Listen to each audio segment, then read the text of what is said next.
औज़ुबिल्लाहि मिनश्शैतानिर्रजीम बिस्मिल्लाहिर्रहमानिर्रहीम। मेरी अजीज़ माँ और प्यारी बहनों, अस्सलामु अलैकुम वरहमतुल्लाहि वबरकातुहू।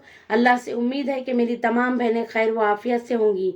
आज मैं मेरी बहनों को नहलाने का तरीका बताऊंगी, और नहलाने का तरीका बताने से पहले मैं आप लोगों के सामने ये चंद बातें बयान करती हूँ कि नहलाने का तरीका हमारी घर की बहू, बेटे, बहनें सब इसको सीख ले, ताकि हमारे वहाँ किसी का इंतकाल हो जाए तो हमें किसी को बुलाने की, नहलाने के वास्ते ज़रूरत ना पड़े, या कोई देहात में किसी का इंतकाल हो जाए तो शहर से किसी नहलाने वाली को बुलाने की ज़रूरत ना पड़े।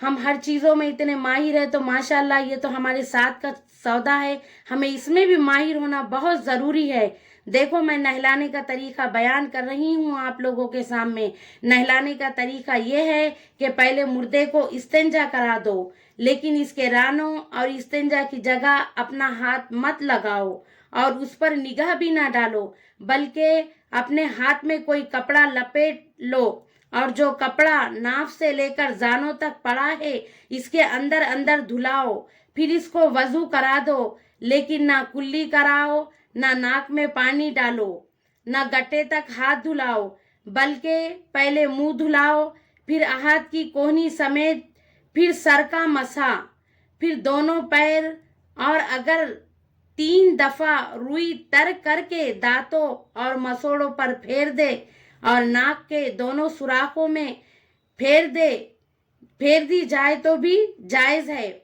और अगर मुर्दा नहाने की हाजत में हो, हैज वो निफास में मर जाए, तो इस तरह से मुंह और नाक में पानी पहुंचाना ज़रूरी है, और नाक और मुंह और कानों में रुई भर दो, ताकि वजू कराते और नहलाते वक्त पानी ना जाए। जब वजू करा चुके तो सर को कोई साबुन वगैरह से अच्छा मल कर धोए और साफ करके फिर मुर्दे को बाई करवट पर लिटाकर बेरी के पत्ते डालकर पकाया हुआ पानी नीम गर्म 3 दफा सर से पैर तक डाले, यहाँ तक कि बाई करवट तक पानी पहुंच जाए। फिर दानी करवट पर लिटा दे और इसी तरह सर से पैर तक 3 मर्तबा इतना पानी डाले कि दाहिनी करवट तक पानी पहुंच जाए।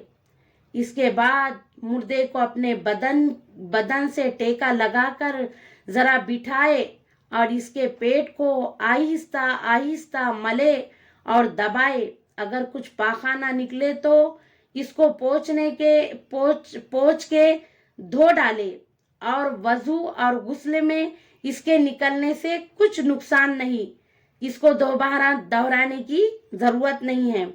इसके बाद फिर इसको बाई करवट पर लिटा दे और काफूर पड़ा हुआ पानी सर से पैर तक 3-3 दफा डाले, फिर सारा बदन किसी कपड़े से पोंछे।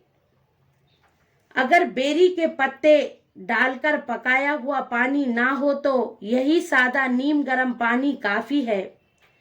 इसी तरह से 3 दफा नहलाए और बहुत तेज गर्म पानी से मुर्दे को ना नहलाए। और नहलाने का ये जो तरीका है ये सुन्नत है। जब मुर्दे को कफन पर रखो तो सर पर इत्र लगा दो, अगर मुर्दा मर्द हो तो दाढ़ी पर भी इत्र लगा दो। फिर माथे और नाक और दोनों हथेलियों और दोनों घुटनों और दोनों पांव पर काफूर मल दो।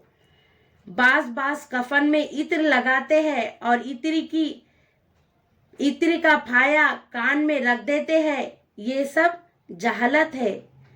जितना शुरू में बताया गया इससे ज्यादा कुछ भी नहीं करने का हमें।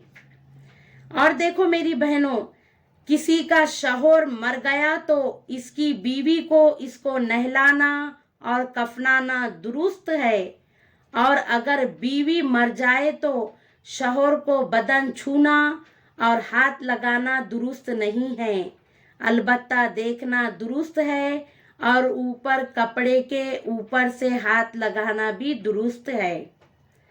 जो औरत हैज या निफास से हो वो मुर्दे को ना नहलाए, ये मकरूह और मना है।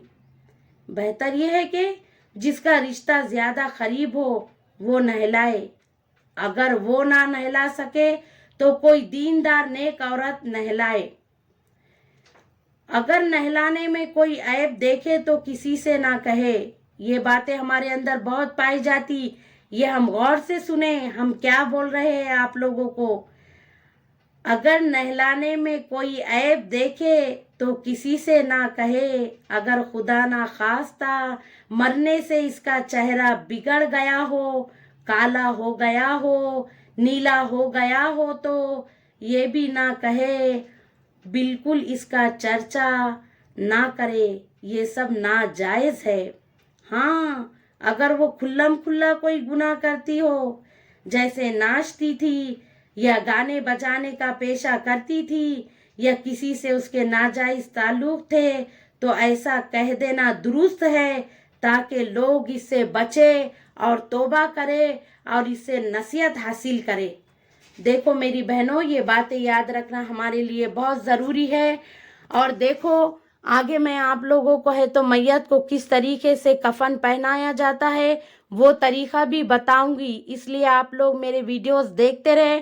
मैं आप लोगों को दीनी मालूमात देती जाऊंगी और आप जहां तक भी हो सका इन सब वीडियो को शेयर भी करते जाए, लाइक भी करते जाए और सब्सक्राइब भी करते जाए और सवाब के नियत से दूसरों तक भी पहुँच